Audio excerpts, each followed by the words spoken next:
Buenas noches. Saludos. Es un placer estar con ustedes aquí en Quito. He visitado todos los países de Sudamérica. Había visitado todos, menos Ecuador, Bolivia y Uruguay. Y ahora puedo tachar Ecuador. Me quedan solamente dos.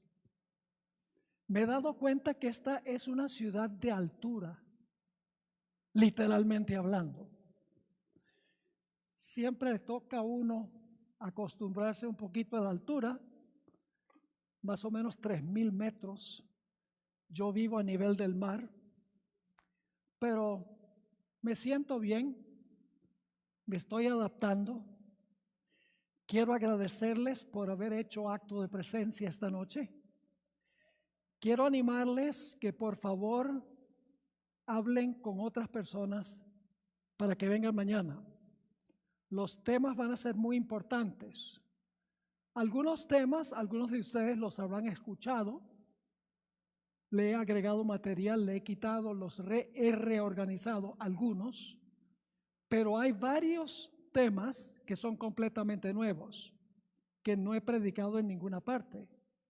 Así que animen a sus vecinos, sus amigos, sus familiares, etcétera, para que vengan todas las noches a las 6:30, y el sábado vamos a tener 2 sesiones, una sesión durante el culto divino y una segunda sesión por la tarde, y cada noche será seguida por una sesión de preguntas y respuestas. Así que vamos a disfrutar esta semana del estudio de la Santa Palabra de Dios. Quiero traerle un saludo muy cordial de la hermandad a donde yo vivo. Hemos estado viviendo ahí por 26 años. Los últimos 20 años de mi ministerio los pasé pastoreando la misma iglesia, la Iglesia Central de Fresno, California. Como se mencionó, yo me crié, en realidad la mayor parte de mi niñez la pasé en Venezuela. Luego después, más adelante en mi vida, enseñé teología en la Universidad Adventista de Colombia por 6 años y estudié teología en la misma institución por 6 años. A veces la gente me pregunta, pastor, ¿por qué habla tan bien español si tiene cara de gringo? Y entonces cuando yo les explico ahora sí entiendo. Bueno, el título de nuestro tema de esta noche es ¿Cómo en los días de Noé? Es un tema que encontramos en la serie de Génesis, que es la más larga que hemos preparado, 38 horas de material sobre Génesis. He decidido comenzar con este tema porque nosotros hoy estamos viviendo lo que ocurría antes del diluvio. Cuando yo grabé la serie no habían pasado muchas cosas que están pasando ahora en el mundo. Desastres por todas partes, terremotos, huracanes, tornados, luchas políticas, guerras y rumores de guerras, mucho más ahora que en el pasado. Así que queremos comenzar con una oración y luego entramos de lleno a nuestro estudio. Oremos. Nuestro Padre y nuestro Dios, te damos gracias por el grato privilegio de encontrarnos en este lugar. Te damos gracias por tu palabra, una guía segura en un mundo que anda tan confundido. Te ruego, Señor, que al abrir tu palabra esta noche, que no regrese a ti vacía, sino que haga un impacto en nuestras mentes y nuestros corazones. Ayúdanos a entender los tiempos en que estamos viviendo para que podamos prepararnos para los eventos que pronto estallarán en este planeta. Gracias te damos por la promesa de tu presencia y reclamamos esa promesa en el precioso y poderoso nombre, que es sobre todo nombre, el nombre de Jesús. Amén. Quiero invitarles a abrir sus Biblias conmigo al libro de Génesis, el capítulo 6. Génesis, el capítulo 6. Y vamos a leer el versículo 5 y entonces vamos a ir a los versículos 11 y 12. Ahora, antes de leer estos versículos, quiero mencionar algo del contexto, cuándo están ocurriendo los eventos de los cuales vamos a leer. La Biblia nos dice que un tiempo después de la creación y el pecado, Caín mató a su hermano Abel. Ahí en realidad comenzó la civilización a irse en picada. Entre la creación y el diluvio pasaron más o menos 1656 años. Indudablemente este planeta tenía muchísimos habitantes. Imagínense, los hombres vivían hasta tener casi 1000 años. No había prácticamente enfermedad. La vitalidad era probablemente 20 veces mayor que la que tenemos hoy en día. Es decir, que el mundo era muy distinto. La Biblia nos dice, sin embargo, que el mundo en solo 1656 años se degeneró, de tal manera que Dios tuvo que destruir el mundo con un diluvio. Vamos a leer ahora Génesis 6, 5 y el versículo 11 y 12 para ver cuán terrible se volvió la situación en el planeta. Dice, y vio Jehová que la maldad de los hombres era mucha en la tierra y que todo designio de los pensamientos del corazón de ellos era de continuo solamente el mal. Fíjense las expresiones. La maldad mucha en la tierra. De continuo solamente el mal existía. Y el versículo 11 y 12 nos dice cuál fue el resultado. Dice, y se corrompió la tierra delante de Dios, y estaba la tierra llena de violencia. Y miró Dios la tierra, y he aquí que estaba corrompida, porque toda carne había corrompido su camino sobre la tierra. ¿Cómo es que el mundo llegó a esta situación en tan solo 1656 años? Un planeta indudablemente poblado en todas partes del planeta. La Biblia nos dice qué fue lo que causó que el mundo llegara a esta situación. En el mismo capítulo 6, el versículo 1 y 2 y luego el versículo 4 nos dice cuál fue la causa de la maldad del mundo. Dice allí en el versículo 1 del capítulo 6, aconteció que cuando comenzaron los hombres a multiplicarse sobre la tierra, la faz de la tierra, y les nacieron hijas, que viendo los hijos de Dios, que las hijas de los hombres eran hermosas, tomaron para sí mujeres, escogiendo entre todas. Hubo una mezcla entre los hijos de Dios y las hijas de los hombres. Ahora, algunas personas piensan que los hijos de Dios eran ángeles y que las hijas de los hombres eran mujeres humanas. Y dicen que esta unión produjo gigantes. Pero cuando leemos con cuidado Génesis 6, nos damos cuenta que había gigantes antes que se unieran los hijos de Dios con las hijas de los hombres. Fíjese lo que dice el versículo 4. Había gigantes en la tierra en aquellos días. ¿En cuáles días? En los días en que los hijos de Dios se unieron con las hijas de los hombres. Había gigantes en la tierra en aquellos días, y ahora escuchen, y también después que se llegaron los hijos de Dios a las hijas de los hombres. Es decir, había gigantes antes y había gigantes ¿qué? Después. Así que los gigantes no fueron el fruto de la unión de los hijos de Dios con las hijas de los hombres. Y luego dice, estos fueron los valientes que desde la antigüedad fueron varones de renombre. ¿Quiénes eran los hijos de Dios? Los hijos de Dios eran los fieles, los que en realidad eran fieles a Dios. Las hijas de los hombres eran las mujeres de la descendencia de Caín. Ustedes miran la genealogía de Caín y van a darse cuenta que se menciona en la genealogía 3 mujeres, mujeres inicuas.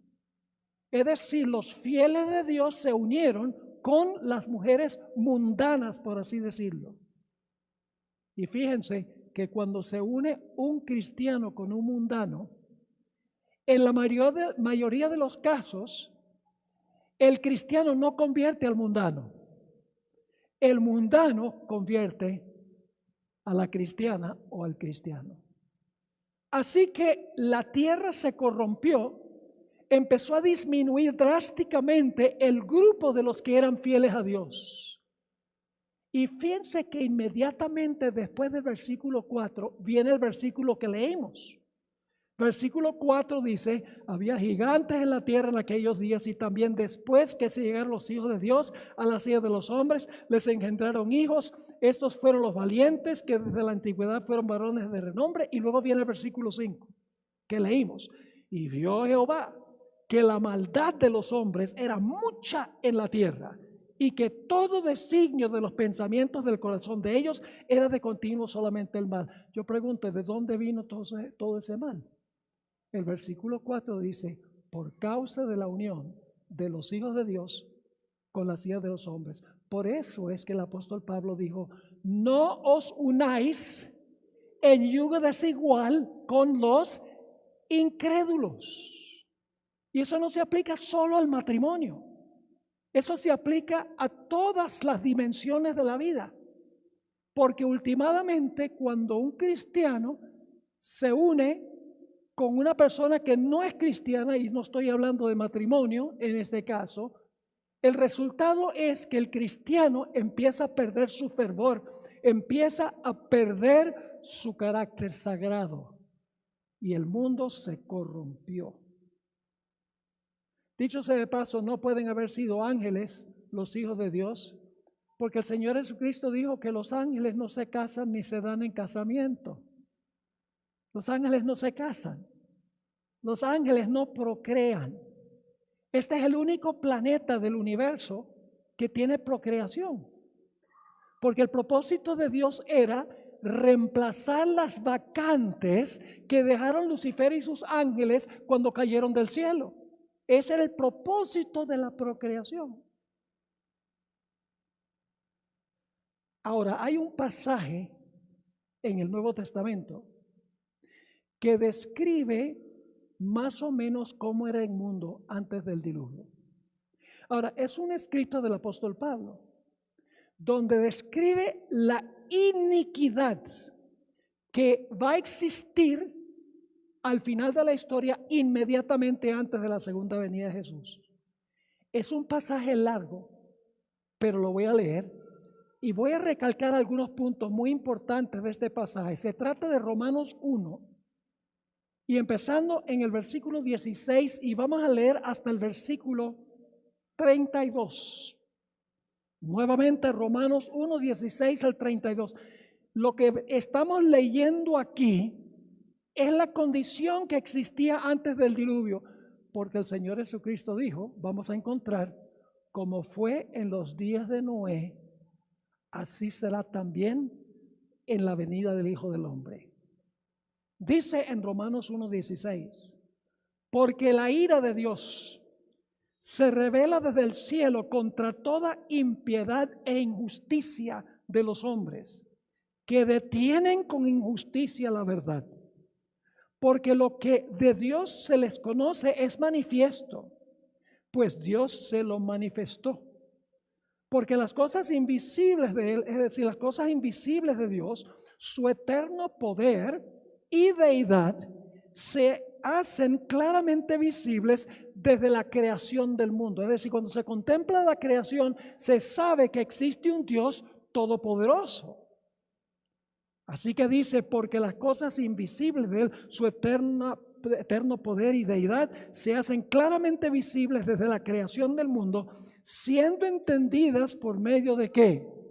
De las cosas hechas, de modo que no tienen excusa. Es decir, al observar la creación, al observar lo que existe en el mundo, hay una clara evidencia de que hay un creador. Sigue diciendo en el versículo 21, pues habiendo conocido a Dios, no le glorificaron como Dios, ni le dieron gracias, sino que se envanecieron en sus razonamientos, y su necio corazón fue entenebrecido. Profesando ser sabios, se hicieron necios y cambiaron la gloria del Dios incorruptible en semejanza de imagen de hombre corruptible, de aves, de cuadrúpedos y de reptiles. Y ahora viene una expresión que aparece 3 veces en el pasaje. Por lo cual también Dios los ¿qué? Los entregó. ¿Ustedes quieren vivir así? Yo he mostrado, dice Dios, que yo soy el creador. Ustedes lo pueden observar en la creación. Y sin embargo, ustedes no quieren aceptar. Por lo tanto, yo los voy a entregar a ustedes. ¿Entregar a qué? Por lo cual también Dios les entregó la inmundicia en las concupiscencias de sus corazones, de modo que deshonraron entre sí sus propios cuerpos, ya que cambiaron la verdad de Dios por la mentira, honrando y dando culto a las criaturas antes que al Creador. Fíjense que en todo el pasaje se enfatiza que Dios es el creador y por sus obras se deja ver que hay un Dios creador. Así que sigue diciendo, por lo cual también Dios los entregó a la inmundicia en las concupiscencias de sus corazones, de modo que deshonraron entre sí sus propios cuerpos, ya que cambiaron la verdad de Dios por la mentira, honrando y dando culto a las criaturas antes que al Creador, el cual es bendito por los siglos. Amén. Y ahora viene la segunda vez que aparece esa expresión. Por esto Dios los ¿qué? ¿Ustedes quieren hacer esto? Yo los dejo. Por esto Dios los entregó a pasiones vergonzosas, pues aún sus mujeres cambiaron el uso natural por el que es contra naturaleza. Y de igual modo también los hombres, dejando el uso natural de la mujer, se encendieron en su lascivia unos con otros, cometiendo hechos vergonzosos, hombres con hombres, y recibiendo en sí mismos la retribución debida a su extravío. ¿Esto lo estamos viviendo hoy? ¿Sí o no? Se está viviendo a nivel global. Y luego dice, y como ellos no aprobaron tener en cuenta a Dios, es decir, querían expulsar a Dios de sus pensamientos, aquí viene la tercera vez, Dios los ¿qué? Los entregó a una mente reprobada para hacer cosas que no convienen, estando atestados de toda injusticia, fornicación, perversidad, avaricia, maldad, llenos de envidia, homicidios, contiendas, engaños y malignidades, murmuradores, detractores, aborrecedores de Dios, injuriosos, soberbios, altivos, inventores de males, desobedientes a los padres, necios, desleales, sin afecto natural, implacables, sin misericordia. ¿Cómo les parece ese catálogo de males? ¿Lo estamos viendo hoy? Sí, mis hermanos y hermanas. Versículo 32. Quienes habiendo entendido el juicio de Dios, son personas que saben que Dios va a juzgar, que los que practican tales cosas son dignos ¿de qué? De muerte, pero no solamente los que las practican, porque sigue diciendo, no solo las hacen, sino que también se complacen con los que las practican. Hacerse el de la vista gorda ante lo que está pasando. 2 puntos claves. Dios deja, si la gente decide que quiere vivir así, Dios lo entrega. Dios ha dado evidencia clara de que Él es el creador.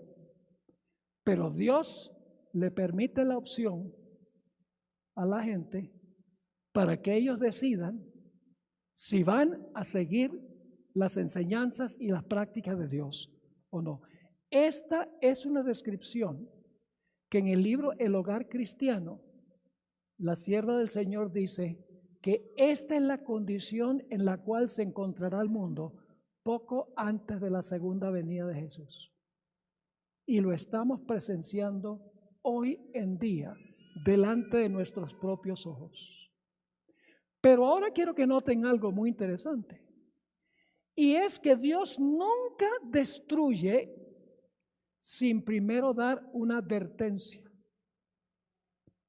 Dios no destruye a los que son ignorantes. Dios no destruye a aquellas personas que no saben. El pasaje nos dice que ellos saben que esto está mal. Y por lo tanto Dios tiene un remanente fiel. En medio de toda la iniquidad, Dios tiene un remanente, un pequeño grupo fiel. Hoy en día la gente cree que la mayoría está con Dios. Me preguntan, ¿cuántos miembros tiene su iglesia? Yo digo, mi iglesia tiene 25 millones. La mía tiene 1,000 millones. La mayoría nunca ha estado con Dios. La minoría ha estado con Dios. No se pierden el tema de mañana y el de pasado mañana. Así que en este mundo inicuo había un pequeño remanente fiel que no practicaba ni se hacían los de la vista gorda ante lo que estaba sucediendo. Ese remanente era Noé, primordialmente, y lo acompañó su familia en el arca. Vamos a leer Génesis 6:9 y luego el capítulo 7 y el versículo 1 sobre este remanente fiel en medio de un mundo donde todo designio de los pensamientos del hombre era de continuo solamente el mal. Dice en Génesis 6:9, estas son las generaciones de Noé. Noé, varón que justo, era perfecto en sus generaciones. ¿Y con quién caminaba Noé? Con Dios caminó Noé. Había uno que caminaba con el Señor. En ese mundo donde indudablemente había millones, en 1656 años. También el capítulo 7 y el versículo 1 describe a este remanente fiel. Dijo luego Jehová a Noé, entra tú y toda tu casa en el arca, porque a ti he visto justo delante de mí en esta generación. Así que en medio de este mundo de maldad, de iniquidad, había un pequeño remanente fiel. Como en este mundo hoy, Dios tiene un pequeño remanente fiel también. Y ese remanente fiel, como ya hemos visto, se llamaba Noé, varón justo, varón perfecto, que caminaba con Dios. Así que Dios ahora le dice al mundo antediluviano, yo les voy a dar un periodo de gracia, les voy a dar un periodo de oportunidad para cambiar sus caminos. Y ese periodo eran 120 años. Nota lo que dice Génesis, el capítulo 6 y el versículo 3. Génesis 6 y el versículo 3. Dios nunca destruye sin mandar un poderoso mensaje antes. Ustedes pueden verlo en todos los casos en la Biblia. Cuando Dios destruye una ciudad, Dios da mucha luz antes. Yo pregunto, cuando Dios destruyó Sodoma y Gomorra, ¿les dio mucha luz antes? Sí. 2 ángeles fueron a Sodoma. ¿No es así? Tenían cerca a Abraham. Lot era un hombre justo, según dice en las epístolas pastorales. Tenían mucha luz. pero escogieron rechazar la luz.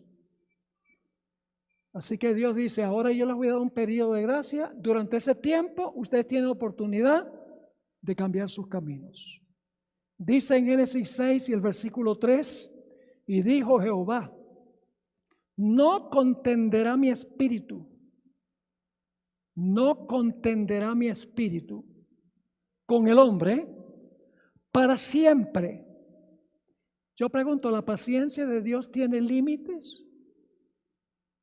El amor de Dios no tiene límites, pero la paciencia de Dios tiene límites. Dios está poniendo un límite aquí. Está diciendo, porque ciertamente Él, el hombre, es carne, mas serán sus días, ¿cuánto tiempo? 120 años. Así que Dios dice, voy a dar 120 años de gracia. Y entonces Dios toma a ese remanente, Noé, para proclamar el mensaje. Durante esos 120 años, Noé predicó. Ahora, en Génesis no dice que Noé predicó, pero sí lo dice en 2 de Pedro 2:5. Hay que buscar todo lo que dice la Biblia en cuanto a Génesis. No podemos quedarnos solamente en Génesis. En 2 de Pedro 2:5, hablando del diluvio, dice, y si no perdonó al mundo antiguo, sino que guardó a Noé. ¿Y qué hacía Noé? Pregonero de justicia. Esa palabra pregonero es la misma palabra que se traduce predicar en el Nuevo Testamento, queruso. Es decir, Noé predicaba justicia. ¿Qué le estaba diciendo a la gente? Entréguense al Señor. El Señor tiene gracia, les ha dado un periodo de oportunidad. Cambien sus caminos. ¿Estuvo acompañado el mensaje de Noé por el Espíritu Santo? Sí, porque dice, no contenderá mi ¿qué? Mi espíritu. Así que Noé predica, ¿y quién fortalece el mensaje? El Espíritu. No solo eso, sino que el mensaje de Noé fue un mensaje de juicio. Un mensaje acompañado por el poder del Espíritu Santo y un mensaje de juicio. ¿Cómo sabemos eso? La palabra contenderá, que se usa allí en Génesis 6:3, casi en todos los casos del Antiguo Testamento se traduce juzgar.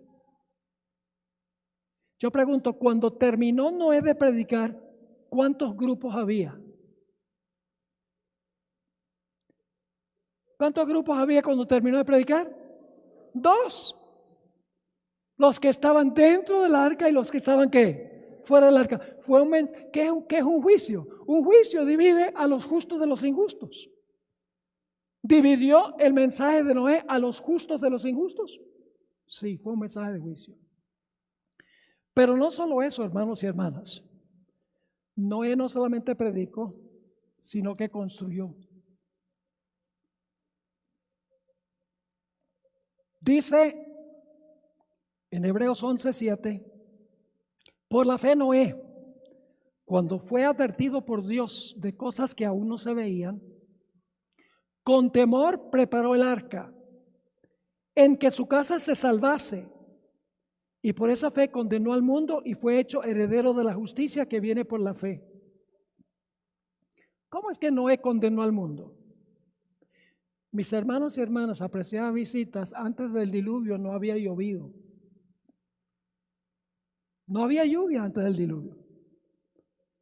Ustedes recuerdan que este planeta estaba cubierto de agua antes de la semana de la creación, ¿correcto? El segundo día Dios tomó parte del agua y la colocó arriba, se llama las ventanas del cielo, y tomó parte del agua y lo colocó debajo, que se conoce como las fuentes del abismo. Dividió las aguas de las aguas. Y entonces la pregunta es, ¿y cómo se regaba entonces la tierra? Bueno, en Génesis 2, 5 y 6 dice que Dios tenía un sistema de riego automático, que a ciertas horas del día apareció un vapor que regaba la tierra, pero nunca había llovido. Imagínense construir un transatlántico en tierra seca y decir que viene un diluvio que va a inundar a todo el planeta. Un mensaje absurdo, ridículo, ilógico, contrario a la ciencia. Y sin embargo, ¿qué hizo Noé? No solo predicó, viene un diluvio, sino que construyó un arca en tierra seca. Y no era un arca pequeña, era como un transatlántico. Era un barco grande. Cada martillazo que dio Noé y los que le ayudaron era un testimonio de que él creía lo que estaba predicando. Porque si no hubiera dicho, viene un diluvio, va a venir un diluvio, se va a inundar toda la tierra. Y la gente dice, ¿qué? ¿Cómo nos vamos a salvar? Dios proveerá.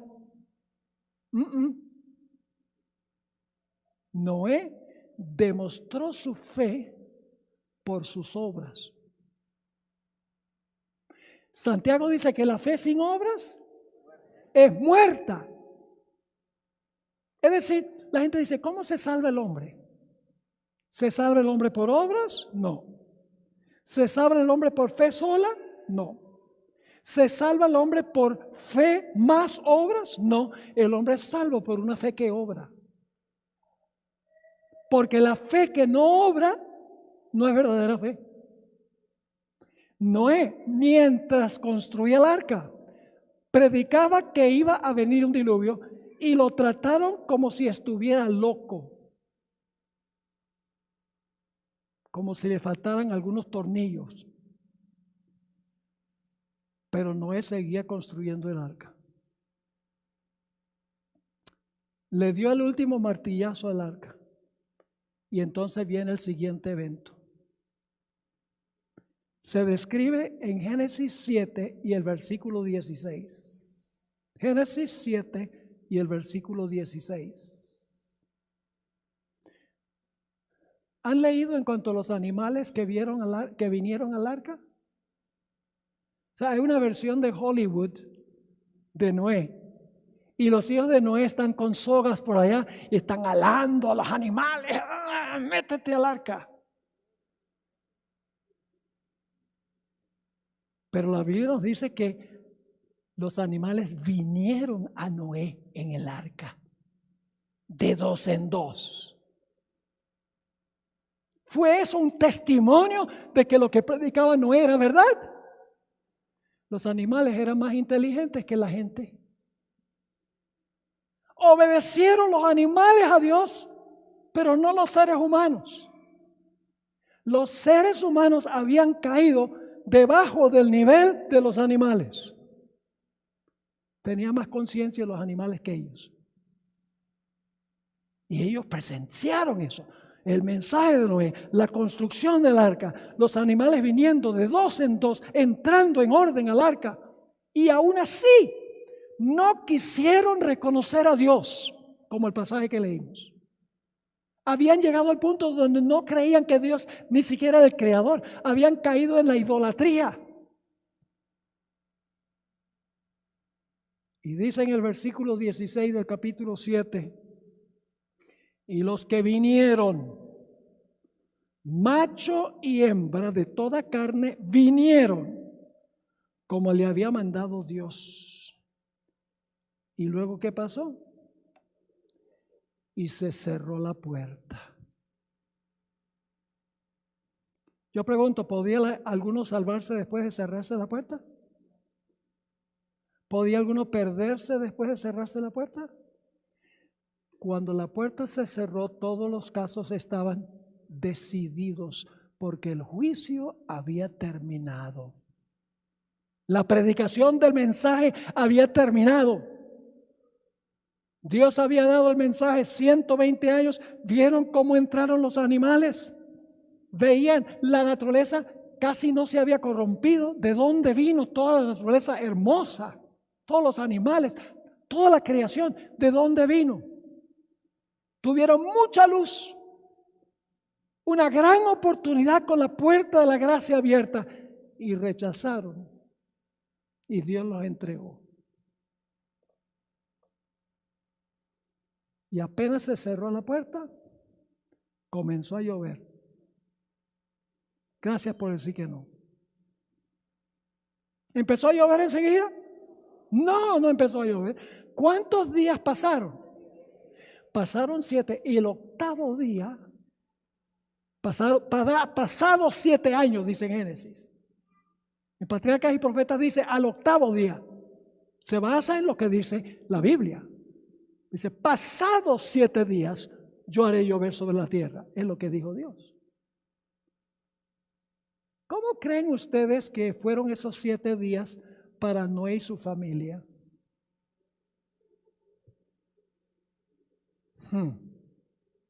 Primer día, cielo azul.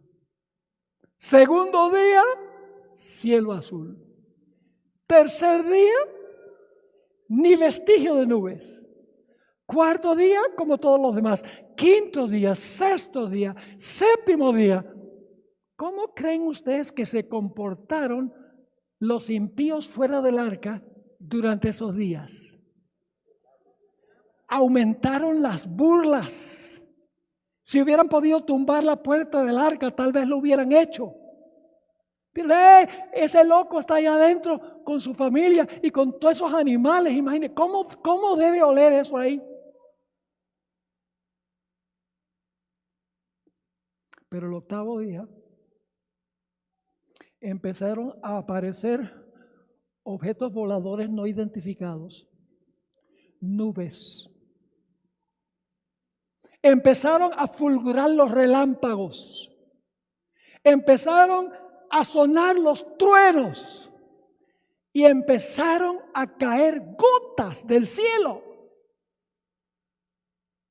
Y la gente se preguntaba, ¿será que Noé tenía razón? ¿Será que lo que es científicamente imposible está ocurriendo? ¿Será que estamos perdidos? Indudablemente, a medida que aumentaba el aguacero, golpearon en la puerta del arca, pero la puerta estaba cerrada, ya no había salvación. La Biblia nos dice en Génesis 7:11, Dios no tuvo que crear agua para el diluvio. Dios no creó agua. Sencillamente tomó el agua que colocó arriba y la bajó. Y el agua que había colocado abajo la trajo a la superficie. Llenó el planeta con agua como había estado antes de la semana de la creación. Y fíjense cómo la Biblia lo describe. Génesis 7:11. El año 600 de la vida de Noé. En el mes segundo, a los 17 días del mes, aquel día fueron rotas todas las fuentes del grande abismo, es el agua de abajo, y las cataratas de los cielos fueron abiertas, y hubo lluvia sobre la tierra 40 días y 40 noches. Imagínense, cataratas del cielo. Hace algunos años pude visitar las cataratas de Iguazú, que queda entre Paraguay y Brasil y Argentina. Hermanos y hermanas, qué tremendo eso, impresionante. Uno se acerca y uno se echa un baño. Ruge rugen las cataratas. No puede uno ni siquiera, si hay alguien hablando desde aquí, uno no puede ni siquiera entender lo que están diciendo. Pero imagínense cataratas así en todo el planeta. En Japón, el 11 de marzo del año 2011, hubo un terremoto, seguido por un tsunami. ¿Se acuerdan? ¿Algunos lo vieron? Mire, cuando yo vi eso en televisión, esto debe haber sido una película de Hollywood. Porque uno veía árboles, automóviles, gente, muebles. entrando 1,5 kilómetros a tierra que antes era seca, arrasando con todo lo que había. Pero eso fue solamente en Japón. El libro Patriarcas y Profetas, que es uno de mis favoritos, describe cómo fue el cataclismo. La página 87 y 88 dice: el agua se veía caer de las nubes cual enormes cataratas. Los ríos se salieron de madre e inundaron los valles. Torrentes de agua brotaban de la tierra con fuerza indescriptible, chorros de agua. Arrojando, ahora escuchen esto, arrojando al aire a centenares de pies. 1 metro tiene más o menos 3 pies. Macizas rocas. Fíjense esto, arrojando al aire a centenares de pies, macizas rocas que al caer se sepultaban profundamente en el suelo. A medida que la violencia de la tempestad aumentaba, árboles, edificios, rocas y tierra eran lanzados en todas las direcciones. El terror de los hombres y los animales era indescriptible. Por encima del rugido de la tempestad podían escucharse los lamentos de un pueblo que había despreciado la autoridad de Dios. ¿Dónde estaba Satanás durante el diluvio? Mojándose. Dios lo obligó a quedarse aquí. ¿Y cómo sabemos eso, pastor? Les explico. Antes de la semana de la creación, dice Génesis que la tierra estaba ¿qué? Desordenada y vacía, y la tierra estaba cubierta ¿de qué? De agua. ¿Saben que el mundo va a volver a esa condición? Jeremías vio este mundo después de la segunda venida de Jesús. Dice en Jeremías 4:23, Jeremías está describiendo la segunda venida de Cristo. Miré a la tierra y he aquí que estaba desordenada y vacía. La misma expresión de Génesis. Y a los cielos, y no había en ellos luz. ¿Había luz en los cielos cuando el planeta estaba cubierto de agua? No, porque el primer día Dios dice, ¿sea qué? Sea la luz. Así que dice, miré a la tierra, he aquí que estaba asolada y vacía, y a los cielos, y no había en ellos luz. Miré los montes, y he aquí que temblaban, y todos los collados fueron destruidos.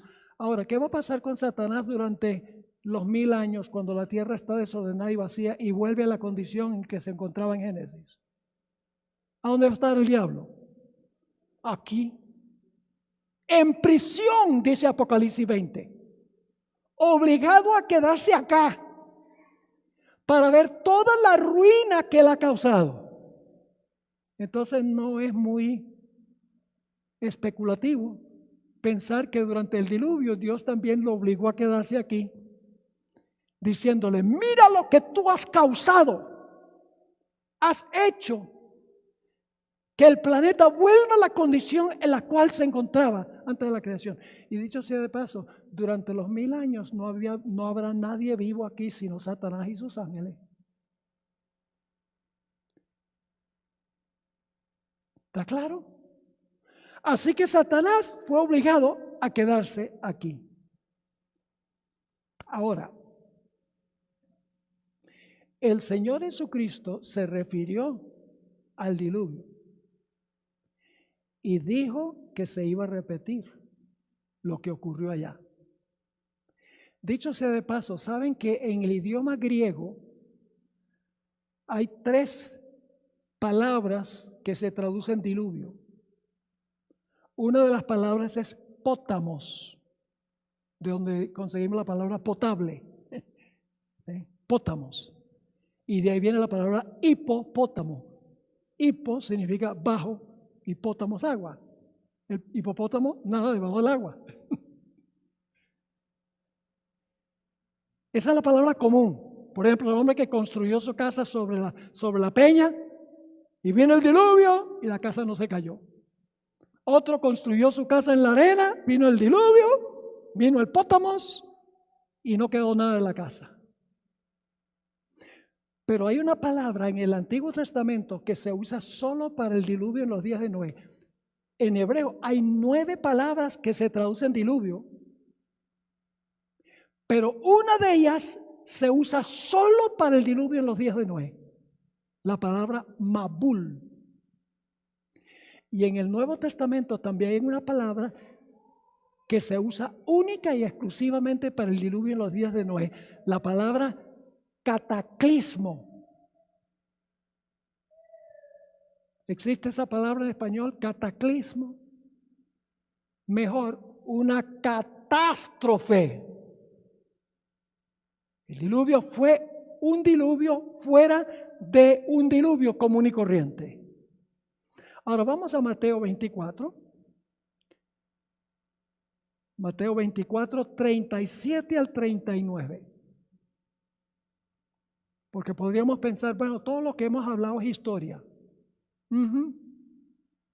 Pero una historia que se va a repetir.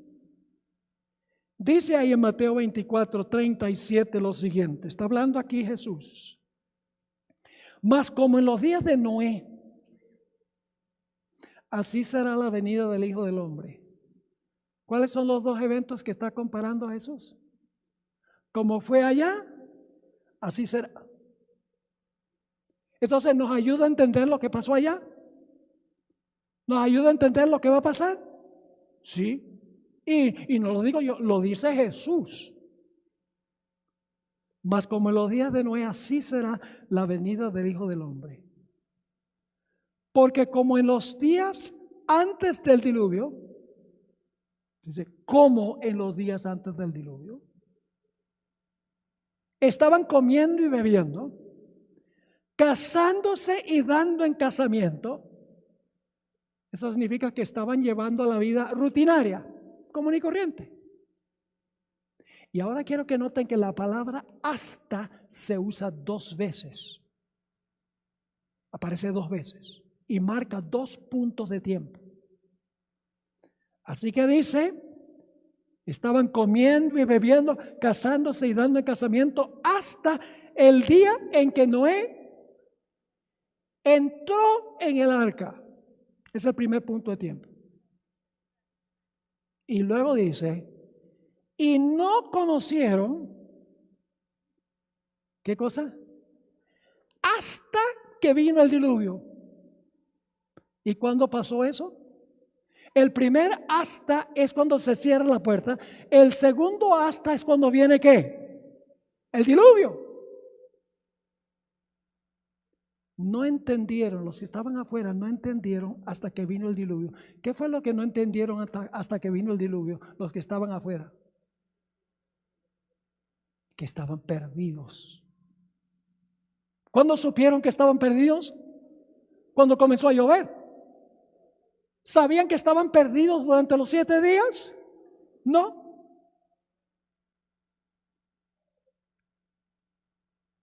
Ahora, el Señor Jesucristo dijo que Él va a venir como ladrón. Ahora, no está diciendo que Jesús es un ladrón.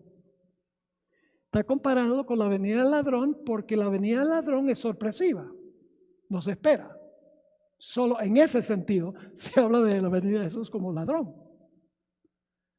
Ahora, ¿a qué se refiere la venida de Jesús como ladrón? ¿Se refiere a la segunda venida? Sí y no. Les explico. Aquí en Quito algunas noches hace frío. La gente dice que está haciendo frío. Para mí esto es verano.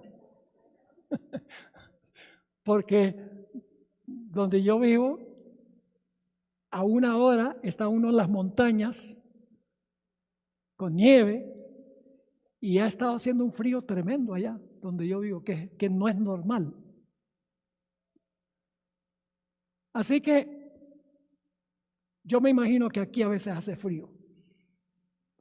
Quiero que se imaginen que fueron al trabajo, Trabajaron todo el día y luego entonces llega ese viento solano, frío.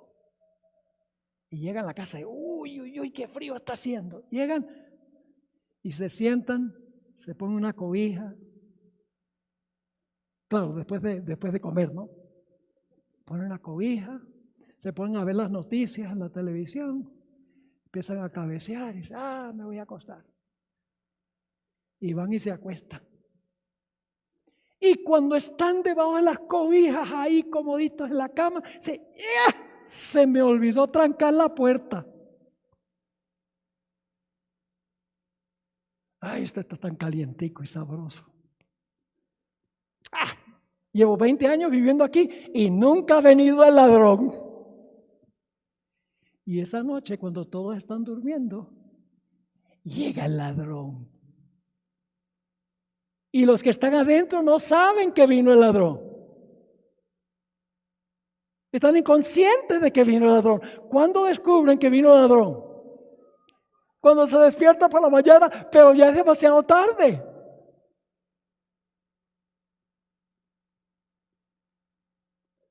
¿Qué significa la venida de Jesús como ladrón?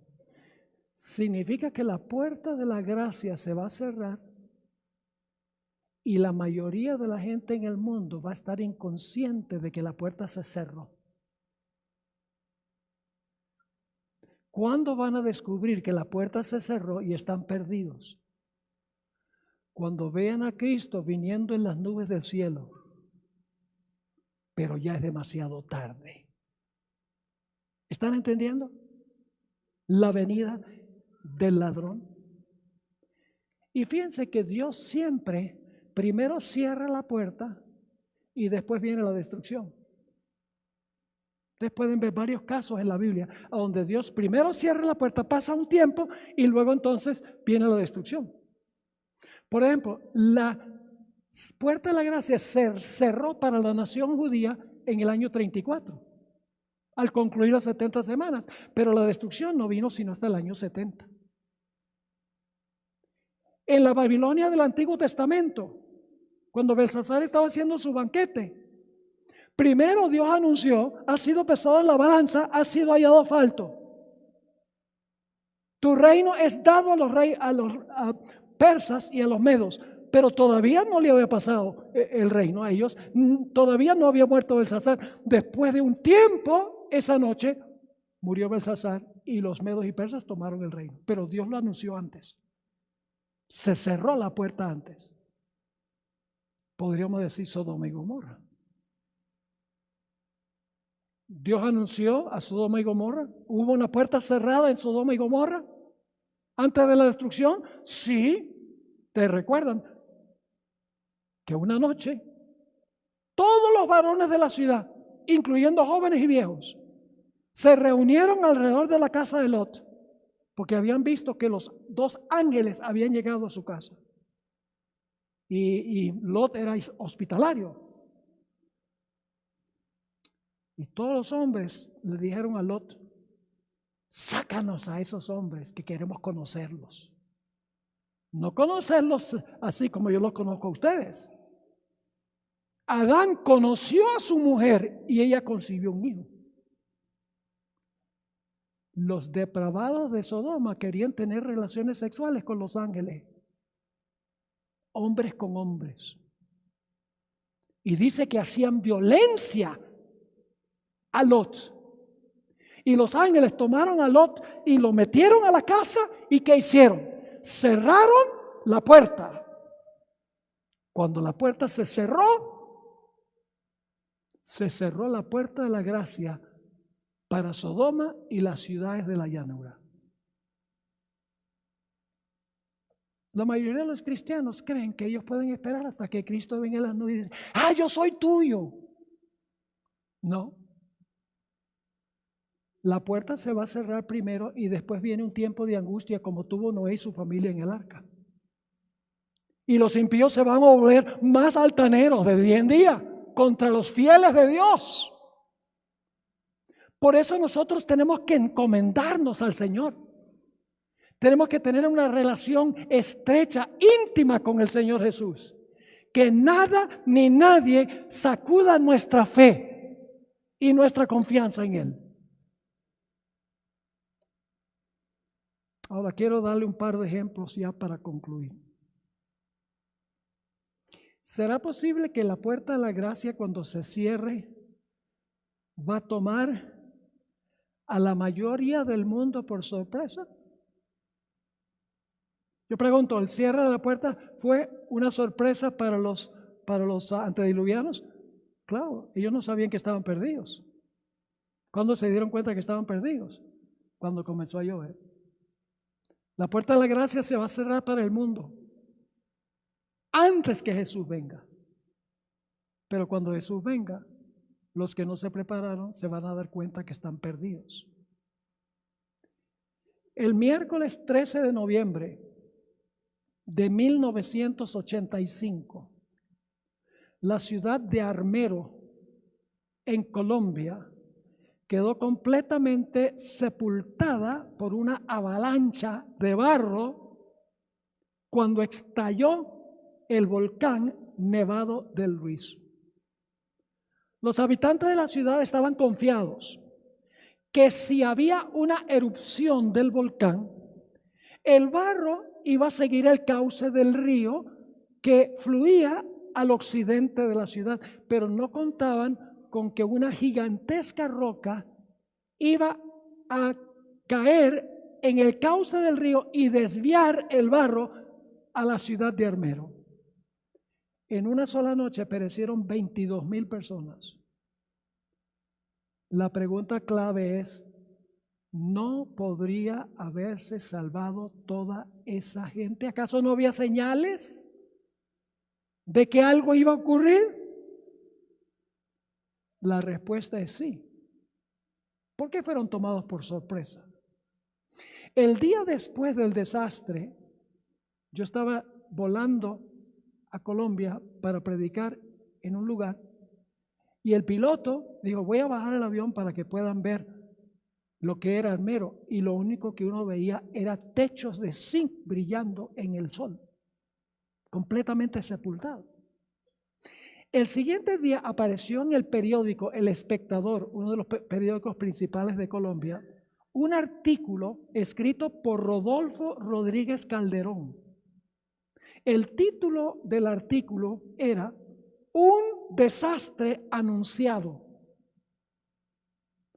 Y él dio todos los datos de las señales que hubo antes que estallara el volcán. Y voy a compartir esos detalles con ustedes. 11 meses antes que estallara el volcán había empezado a escupir humo. Debido al calor intenso de la montaña, la nieve se derritió y se formó hielo, una sólida masa de hielo. El nivel del agua de los ríos aumentó drásticamente porque la nieve se derritió y los cauces de los ríos aumentaron tremendamente. La fumarola de ceniza el primer día alcanzaba 50 metros. El segundo día había aumentado a 300 metros y el día antes de que estallara el volcán, la fumarola había alcanzado una altura de 5,500 metros. El 11 de septiembre la tierra empezó a temblar, alcanzando una intensidad de 3. En ciertas ocasiones la gente podía oír a la montaña rugiendo desde adentro. Tuvieron que cerrar las carreteras por los deslices de barro. La gente no podía mantener limpios los muebles de su casa porque estaban llenos de arcilla. Se captaba el olor de azufre en el aire. La noche que estalló el volcán hubo una lluvia torrencial y una oscuridad sobrenatural. Yo fui profesor del pastor adventista en Armero. Tristemente su esposa y todos sus hijos perecieron. Él estaba en otra ciudad predicando en otra de sus iglesias. Y me contó cómo había sido este desastre tan terrible. Dice que había una oscuridad anormal. No solo eso, sino que había una lluvia torrencial como nunca se había visto allí en Armero.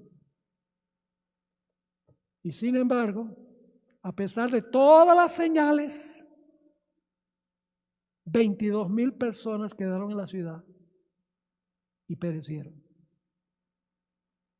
Ahora, la pregunta clave es: ¿por qué la gente ignoró las señales? Por la misma razón que la gente antes del diluvio ignoró las señales. Dependieron de lo que decían los expertos. Los historiadores en los días de Noé decían: en la historia no se conoce un diluvio. Los psicólogos decían: este hombre lo que está es loco, necesitas un psiquiatra. El sociólogo decía: no podemos dejar que ande con sus cosas porque se puede estorbar el orden social. Los científicos decían: esto es anticientífico. Me imagino todas las disciplinas de las universidades decían: ¿qué va a llover? ¿Quién cree tal cosa? Permítame compartir lo que dijeron los expertos con nombres propios que aparecieron en el artículo del Espectador. A las 7 de la noche, el sacerdote Edgar Efrén Torres anunció por el radio: no hay razón para tener pánico, por favor conserven la calma. La defensa civil salió con un mensaje por radio que decía: no hay razón para preocuparse. El obispo del pueblo, Augusto Osorio, advirtió al pueblo que tuviera cuidado con los fanáticos que querían dar la impresión de que algo terrible iba a pasar. El alcalde de la ciudad dijo: no se preocupen. Después del desastre, el gobernador del departamento de Tolima afirmó: el desastre no se podría haber predicho de antemano. El científico colombiano Jaime Villegas Velázquez dijo: este volcán nunca estallará, nada va a pasar, tengan cuidado con las especulaciones y las exageraciones.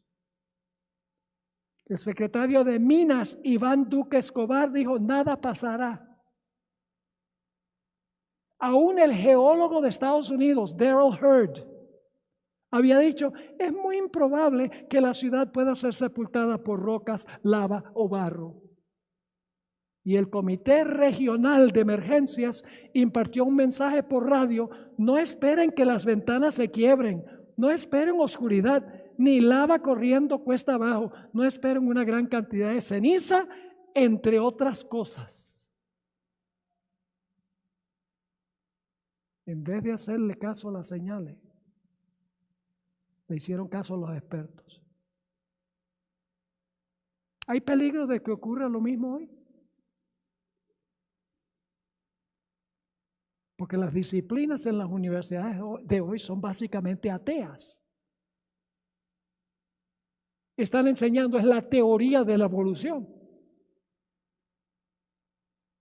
Para la mayoría de los departamentos en las universidades seculares, la idea de que un Dios personal creó el mundo en 7 días es absurdo. No tiene sentido. Pero la Biblia dice que sí. No se pierdan el tema de mañana. Vamos a hablar de la importancia de la Biblia en la crisis final, en estos últimos días. O creemos lo que dice Dios o creemos lo que dicen los seres humanos, que no están iluminados por Dios. Ahora quiero terminar con esto. Yo creo que por todo lo que estamos viendo en el mundo hoy,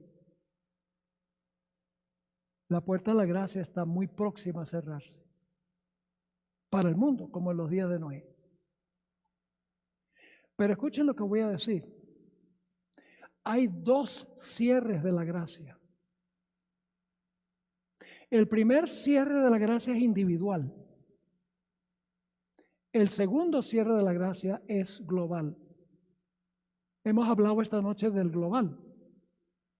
Cuando se cierra la puerta, para todo el mundo, pero hay un cierre de gracia individual también.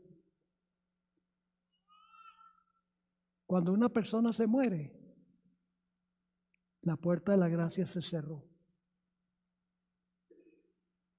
En Hebreos 9:27 dice, es menester que el hombre muera una vez y después el juicio.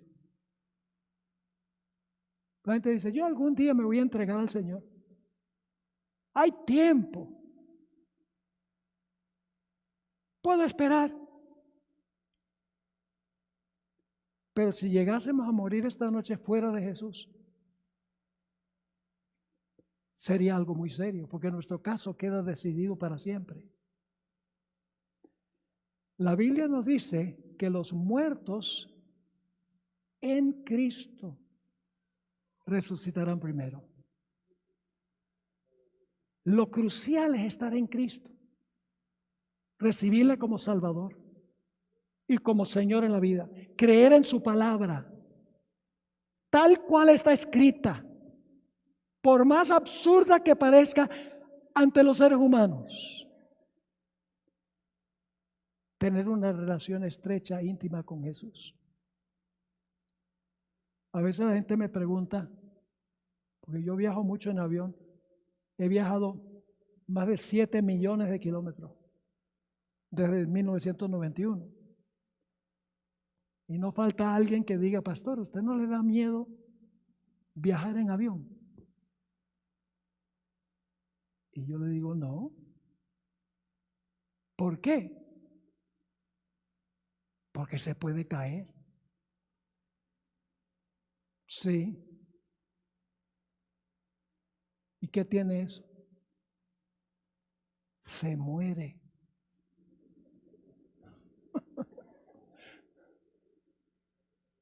Y yo digo, ¿cuál es el problema? ¿No tiene miedo de morir? No. Pues estoy en Cristo. Me bauticé, me entregué a Él. Y la muerte es solamente un sueño un poco más largo. Dormimos por más tiempo. La Biblia más de 50 veces compara la muerte con dormir. Y del dormir habrá un despertar cuando Jesús venga en poder y gloria. Se me ocurre preguntar en esta noche, ¿cuántos quieren agradecerle al Señor por habernos dado un camino de escape? Que podemos unirnos con Cristo Jesús, nuestro Salvador personal, y podemos tener paz y tranquilidad en nuestra vida sin preocupación de lo que nos pueda pasar. ¿Quieren darle gracias a Dios por eso? Gloria al Señor, hermanos y hermanas, apreciadas visitas. Pero ahora quiero ser un poquito más directo. ¿Hay alguien aquí que todavía no ha hecho una entrega total y completa a Cristo Jesús como Salvador? Y la forma que se manifieste es a través del bautismo. Esa es la ceremonia oficial de unión con Jesús. Somos sepultados con Él, morimos con Él, sepultados con Él, resucitamos con Él, en simbolismo. ¿Hay alguien aquí que todavía no ha tomado ese paso, que no ha hecho una entrega sin reservas a Jesús, que le gustaría decirle en esta noche, Señor Jesús, yo decido esta noche que yo voy a entregar mi vida por completo a mi querido Señor Jesús? ¿Hay alguien que quiere levantar la mano y decirle eso al Señor Jesús? Por favor, póngase de pie. Yo quiero orar por usted, los que levanten la mano. Quiero orar por ustedes. Gloria a Dios. Tenemos algunos, estas luces me impiden ver. ¿Alguien más que quiere decirle eso a Jesús? No tengan miedo. Esta es una decisión que están tomando ante el Señor, no la están tomando ante mí. Yo sencillamente soy el instrumento que Dios usa para darles la oportunidad de que tomen esta decisión. ¿Hay alguien aquí que todavía no ha tomado esa decisión de entregar su vida plena y completamente a Jesús?